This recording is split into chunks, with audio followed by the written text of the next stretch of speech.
اعوذ باللہ من الشیطان الرجیم بسم اللہ الرحمن الرحیم۔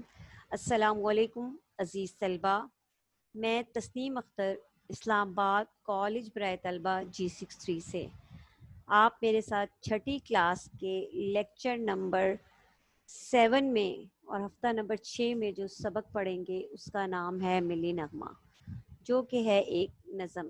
ملی نغمہ جو ہے اس کی پڑھائی سے پہلے ہم دیکھ لیتے ہیں کہ ملی نغمہ میں شاعر صحبا اختر نے کیا کہا ہے۔ ظاہری بات ہے ملی نغمہ ہے بچوں، تو اس میں وطن سے محبت کے متعلق ہی بتایا گیا ہے، لیکن صحبا اختر جو ہمارے ملک کے ایک ممتاز شاعر ہیں، انہوں نے اس نظم میں اپنے وطن پاکستان سے نہ صرف محبت کا اظہار کیا ہے، بلکہ وہ یہ کہتے ہیں کہ اس ملک کا جو کونا کونا ہے وہ خوبصورتی سے بھرپور ہے، کوئی صوبہ ایسا نہیں ہے جو ہمیں پیارا نہ ہو۔ شاعر کہتے ہیں کہ ہم اپنے ملک کے چپے چپے سے یعنی کہ کونے کونے سے محبت رکھتے ہیں۔ یہ ایک نظریاتی ملک ہے اور اس وجہ سے ہر فرد کا فرض بنتا ہے کہ وہ ملک اور قوم کی ترقی کے لیے کام کرے۔ ہماری انفرادی حیثیت بعد میں ہے اور پہلے ہمارا تعارف جو ہے وہ پاکستان ہے۔ انفرادی حیثیت یعنی کہ الگ الگ، یعنی سندھی، بلوچی، کشمیری، پٹھان، پنجابی، یہ ہماری ایک انفرادی جو ہے وہ حیثیت ہے، لیکن ان حیثیتوں سے پہلے ہم سب کی جو مشترکہ پہچان ہے وہ پاکستان ہے، کہ ہم پاکستانی ہیں، ہم پاکستان کے نام سے پہچانے جاتے ہیں، اور اسی پاکستان کی پہچان پہ جو ہے ہمیں فخر بھی ہے، اور اسی پاکستان کے لیے ہم جان دینے سے بھی گریز نہیں کرتے یا دریغ نہیں کرتے۔ آئیے ملی نغمہ کی پہلے پڑھائی کرتے ہیں اور اس کے بعد ان اشعار کی تشریح دیکھ لیتے ہیں۔ ملی نغمہ، شاعر صحبا اختر۔ میں بھی پاکستان ہوں، تو بھی پاکستان ہے، تو میری جان ہے، تو میرا ایمان ہے، تو میرا ایمان ہے، کہتی ہے یہ راہ عمل، آؤ ہم سب ساتھ چلیں، مشکل ہو یا آسانی، ہاتھ میں ڈالے ہاتھ چلیں، دھڑکن ہے پنجاب اگر، دل اپنا مہران ہے، گلشن ہو یا پربت ہو، ہم سے کوئی دور نہیں، دل کس کی تعریف کرے، ہر گوشہ ہے آپ ہنسی، سورج ہے سرحد کی زمیں، چاند بلوچستان ہے، پاکستان عقیدہ بھی، پاکستان یقین بھی ہے، پاکستان نظریہ بھی، پاکستان زمیں بھی ہے، رنگ برنگی دنیا میں اس کی یہ پہچان ہے۔ یہ تو تھا ہمارا ملی نغمہ اور اس کی پڑھائی۔ یہ آپ کی جو درسی کتاب ہے، یہ ٹیکسٹ بک ہے، اس کے صفحہ نمبر 48 پہ ملی نغمہ موجود ہے، اور امید کرتی ہوں کہ آپ نے جو ہیں وہ بکس اوپن کر لی ہوں گی، اور اسکرین پہ بھی آپ کو سلائیڈ کی صورت میں یہ ملی نغمہ نظر آ رہا ہے۔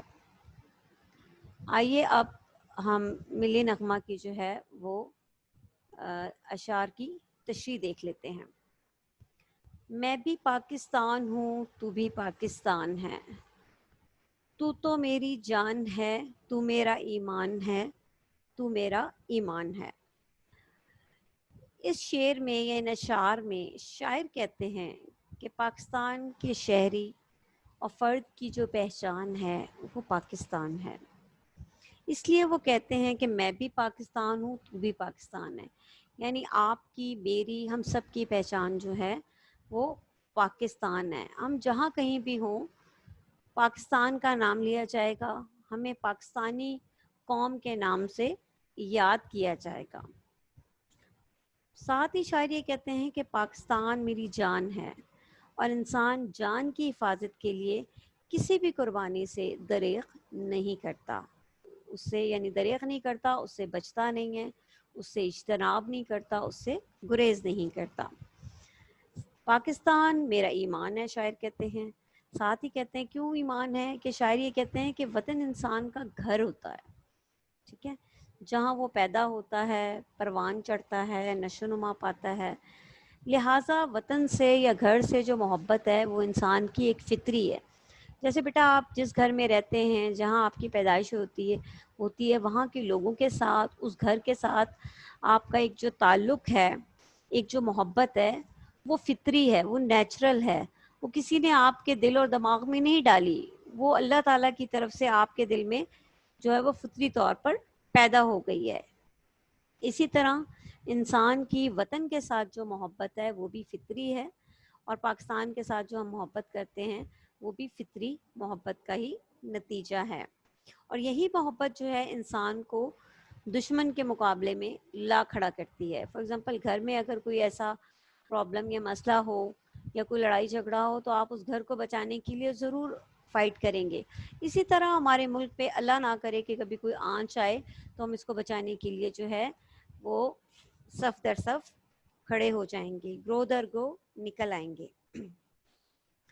یہی وجہ ہے کہ بچوں آپ نے 1965 کی جنگ کے بارے میں پڑھا ہوگا کہ 1965 یعنی کہ 1965 میں جب بھارت نے حملہ کیا تھا تو پاکستان کے لوگ فوج کے شانہ بشانہ کھڑے ہو گئے تھے۔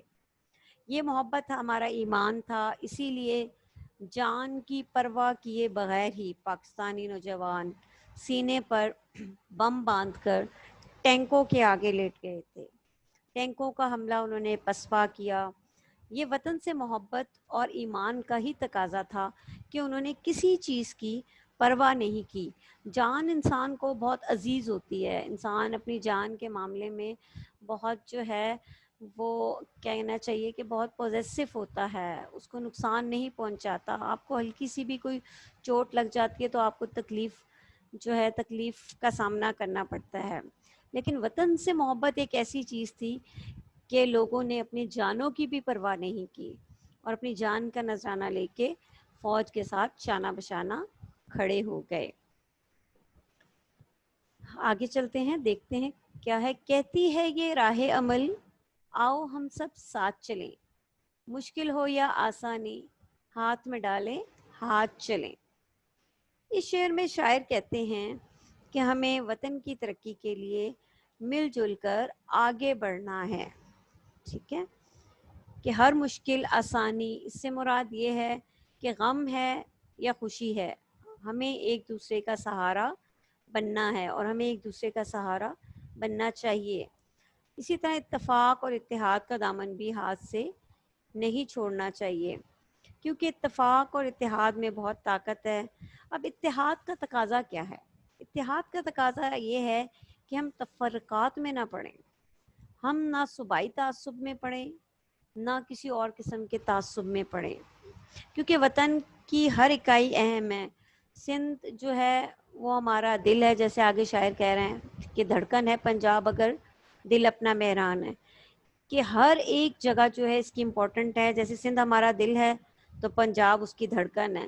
اب آپ دل کو دھڑکن سے علیحدہ نہیں کر سکتے، ٹھیک ہے نا؟ اس لیے ہمیں بھی چاہیے کہ ہم کسی قسم کے تفرقے میں نہ پڑیں کہ یہ بلوچی ہے، یہ سندھی ہے، یہ پٹھان ہے، یہ پنجابی ہے، بلکہ مل جل کے رہنا ہے، اور ہم سب بہن بھائی ہیں۔ ویسے بھی آپ کو پتہ ہے کہ مسلمان جو ہیں وہ تمام جو ہیں وہ بہن بھائی ہیں، ہمیں ان تفرقات میں پڑھنے کی ضرورت نہیں۔ اور قرآن پاک میں بھی اللہ تعالیٰ کہتے ہیں کہ اللہ کی جو رسی ہے اس کو مضبوطی سے تھامے رکھو اور آپس میں تفرقے میں نہ پڑو۔ تفرقہ کس کو کہتے ہیں؟ لڑائی جھگڑا کو، کہ ہم لڑائی جھگڑے نہ کریں کہ یہ سندھی ہے، یہ بلوچی ہے، یہ پٹھان ہے، بلکہ ہم سب پاکستانی ہیں، اور پاکستانی ہونے ہی کی وجہ سے، پاکستانی ہونے پہ ہی ہمیں فخر ہے، اور اسی وجہ سے ہمیں چاہیے کہ ہم ایک دوسرے کی مدد کریں کہ ہم سب پاکستانی ہیں۔ اور یہ وطن تو ویسے بھی اسلام کے نام پہ حاصل کیا گیا تھا، لہٰذا دین اسلام ہمیں عمل کی تعلیم دیتا ہے کہ ہم صرف زبان سے نہ کہیں کہ اسلام اسلام اسلام، بلکہ ہم اپنے عمل سے ظاہر کریں کہ یہ اسلامی مملکت ہے اور ہم یہاں پہ دین اسلام کی تعلیم کو ترویج دے رہے ہیں۔ ہمیں اپنے کام سے، عمل سے اس وطن کو ترقی تک پہنچانا ہے، ترقی کے کمال تک پہنچانا ہے، ٹھیک ہے۔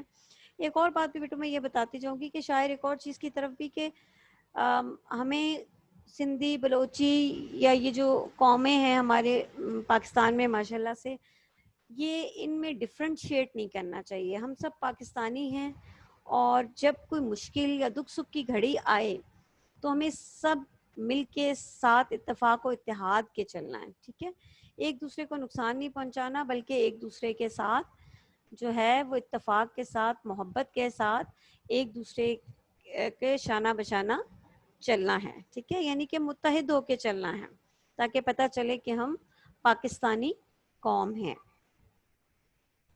نیکسٹ اشعار کو دیکھ لیتے ہیں. گلشن ہو یا پربت ہو ہم سے کوئی دور نہیں، دل کس کی تعریف کرے ہر گوشہ ہے آپ ہنسی. اب شاعر یہاں پہ کہتے ہیں کہ پاکستان کا باغ ہے، پہاڑ ہے، کوئی بھی چیز جو ہے وہ ہم سے دور نہیں ہے. وطن پاکستان کو اللہ تعالیٰ نے بہت خوبصورتی اور رنگا رنگی عطا کی ہے. کوئی بھی شاید ہی کوئی ملک ایسا ہو کہ جس کو بیک وقت یہ چیزیں میسر ہوں. پاکستان کے ماشاءاللہ 4 موسم دیکھ لیں، کوئی بھی ایسا ملک شاید نہیں ہے دنیا میں جہاں 4 موسم ہوں. ہم چاروں موسموں سے لطف اندوز ہوتے ہیں، سردی، گرمی، بہار، خزاں. اسی طرح پاکستان میں پہاڑ، میدان، دریا، سمندر، گرم علاقے، برفانی علاقے، سرسب شاداب علاقے، ریگستان، سب کچھ ہے.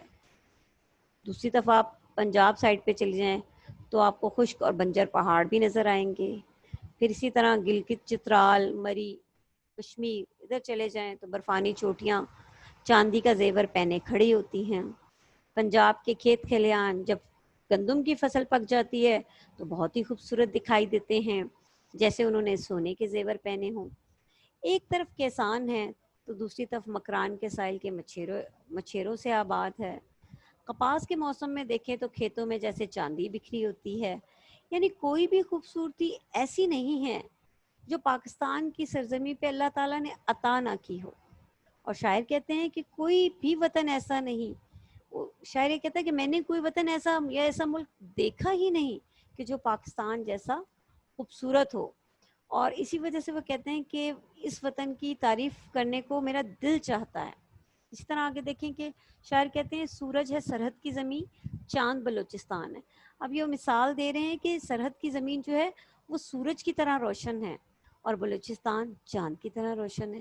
یعنی کہ یہ پاکستان کے لیے دونوں لازم اور ملزوم ہے.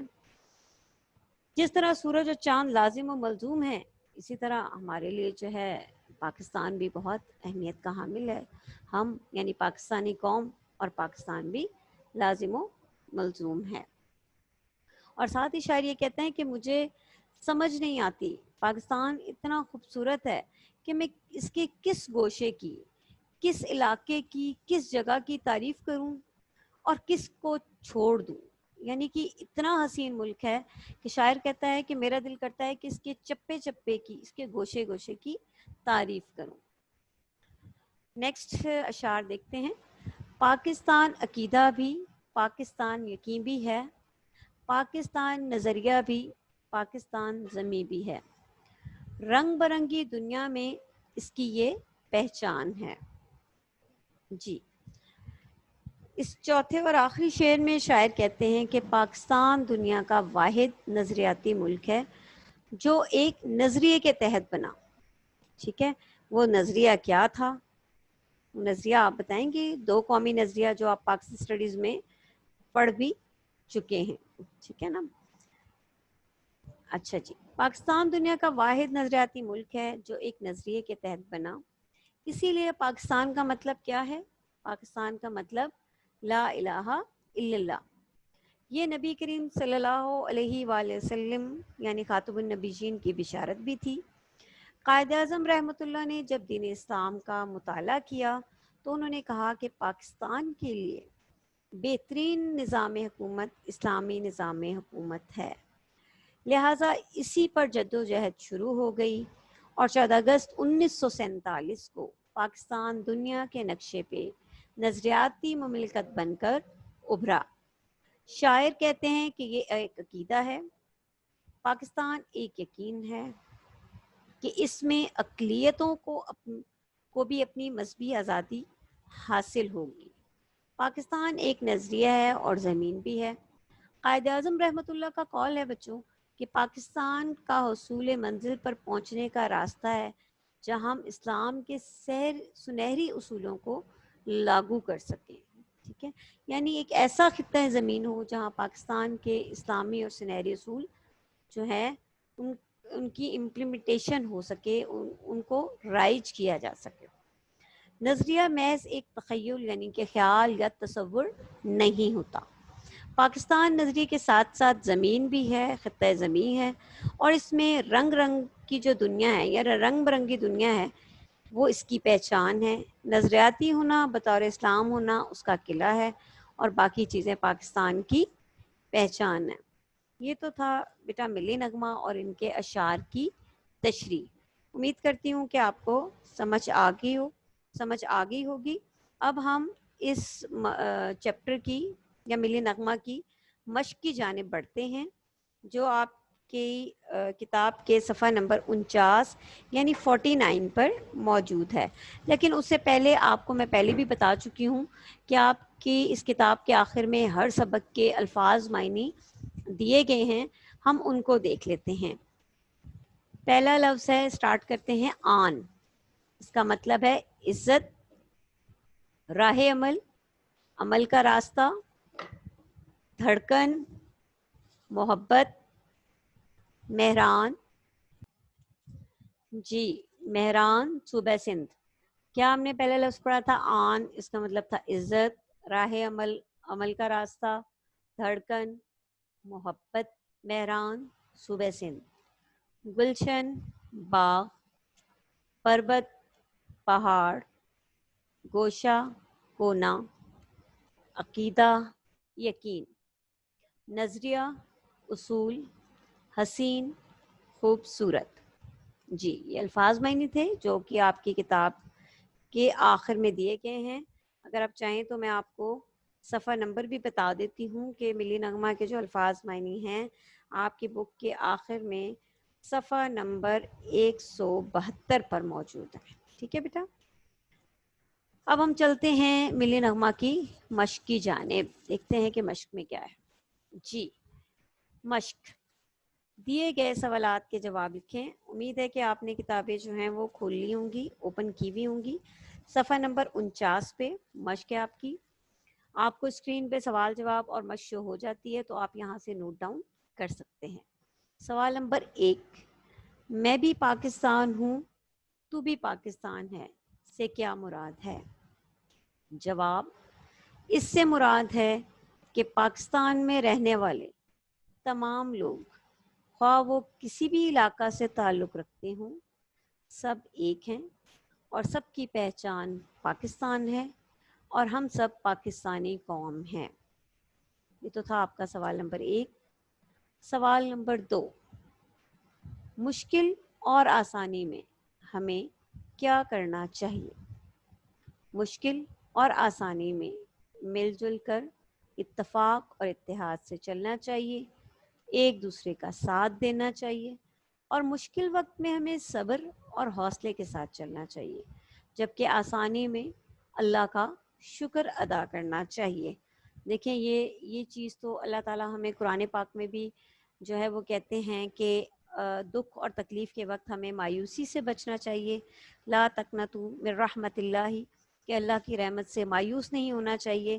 اور ایک اور جگہ قرآن پاک میں آتا ہے کہ لَإِن شَكَرْتُمْ لَأَزِيدَنَّكُمْ، کہ اگر تم شکر ادا کرو گے تو اللہ تعالیٰ تمہیں اور زیادہ عطا کرے گا۔ تو اس لیے مشکل وقت میں اللہ کی رحمت سے مایوسی نہیں ہونی چاہیے، اللہ کی رحمت کی طرف امید ہونی چاہیے، اور جب آپ پہ آسانی آ جائے تو پھر شکر کرنا نہیں بھولنا چاہیے، کیونکہ اگر آپ مزید نعمتیں چاہتے ہیں تو اللہ تعالیٰ آپ کو شکر کے ذریعے اس میں اضافے کا باعث ان چیزوں کو، شکر کو بنا دے گا، ان نعمتوں میں اضافہ کرے گا انشاءاللہ العزیز۔ ٹھیک ہے، سوال نمبر 3، شاعر نے پنجاب اور سندھ کو کیا کہہ کر پکارا ہے؟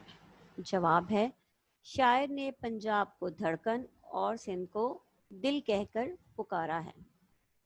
سوال نمبر 4، شاعر نے سورج اور چاند کن صوبوں کو کہا ہے؟ جواب، شاعر نے سرحد کو سورج اور چاند بلوچستان کو کہا ہے۔ سوال نمبر 5 ہے، اس ملی نغمے کا مرکزی خیال کیا ہے؟ جواب یہ ہے کہ شاعر نے اس ملی نغمے میں ملک سے محبت کا اظہار کیا ہے اور شاعر اس ملک کو اپنی جان اور ایمان سمجھتا ہے۔ اس ملک میں رہنے والے تمام لوگ پاکستانی ہیں، خواہ ان کا تعلق کسی بھی صوبے یا علاقے سے ہو۔ پاکستان اسلام کے نام پر حاصل کیا گیا ہے اور یہی اس کی پہچان ہے، یعنی کہ اسلام پاکستان کی پہچان ہے اور پاکستان ہم سب کا فخر ہے، ایمان ہے اور یقین ہے، اور ہم سب کو ہر مشکل میں اتفاق و اتحاد کے ساتھ چلنا چاہیے اور آسانی میں کیا کرنا چاہیے؟ پچھلے سوال میں ہم پڑھ چکے ہیں، آسانی میں ہمیں اللہ تعالیٰ کا شکر ادا کرنا چاہیے۔ امید کرتی ہوں کہ سوالات کے جوابات آپ کو اچھی طریقے سے سمجھ آ گئے ہوں گے اور آپ نے اس کو نوٹ ڈاؤن کر لیا ہوگا۔ بیٹا اس سے پہلے بھی میں اپنے تمام لیکچرز میں کہہ چکی ہوں کہ اس کام کو آپ نے نیٹ کاپی کے اوپر جو ہے وہ اتارنا ہے اور گھر میں کسی بڑے کو چیک کروانا ہے، اور اس کے ساتھ ساتھ اس چیپٹر یا اس نظم کی ریڈنگ یعنی پڑھائی 3 بار ایٹ لیسٹ ضرور کرنی ہے۔ اور ایک اور چیز کہ ان سوالات کے جوابات اور ان مشقوں کو اگر آپ ساتھ کا ساتھ یاد کر لیں گے تو آپ کے آنے والے ایگزامز میں آپ کو آسانی ہو جائے گی۔ اور اسکرین پہ آپ کو یہ شو ہو رہا ہے کہ سوال آپ نے بلیک سے اور جواب آپ نے بلو سے لکھنا ہے، اور پیج پہ اس صفحے پہ دونوں طرف حاشیہ لگا کے کام کرنا ہے۔ تو یہ چیزیں بھی آپ کو میں بتا دوں، ٹھیک ہے؟ نیکسٹ دیکھیں جی، اسم ذات کی اقسام۔ یہ ہم اس سے پہلے بھی اپنے ایک لیکچر میں پڑھ چکے ہیں، لیکن دوبارہ ہم اس کی ایک دفعہ دہرائی کر لیتے ہیں کہ اسم ذات کی کون کون سی اقسام ہیں۔ اس میں پہلی قسم ہے بیٹا اسم ذات کی اقسام، اور اس میں پہلی قسم ہے اسم جمع۔ بیٹا بعض اسم ایسے ہوتے ہیں جو لگتے تو یہ ہیں، یعنی ان کی صورت تو یہ ظاہر کر رہی ہوتی ہے کہ وہ واحد ہیں، لیکن وہ کئی اسموں کا مجموعہ ہوتے ہیں۔ اب وہ کون سے ایسے اسم ہیں؟ مثلاً فوج، یہ لگ تو آپ کو سنگل ورڈ رہا ہے، ایک لفظ لگ رہا ہے، لیکن یہ فوج میں بہت سارے لوگ شامل ہوتے ہیں، تو یہ اس میں جمع کہلائے گا۔ جھنڈ، اب جھنڈ میں ایک درخت نہیں ہوتا، کئی درخت ہوتے ہیں۔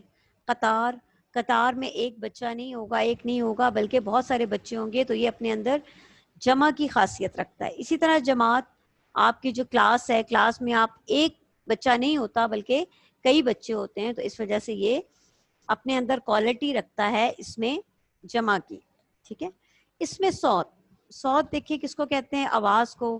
یہ پہلے ہی آپ کو کلیئر کر رہا ہے کہ آواز وہ اسم جو کسی آواز کو ظاہر کرے، جیسے کائیں کائیں کوے کی آواز، چھم چھم بارش کی آواز، کوکو کوئل کی آواز، وغیرہ وغیرہ۔ اس میں آلہ کس کو کہتے ہیں؟ اوزار کو، ہتھیار کو۔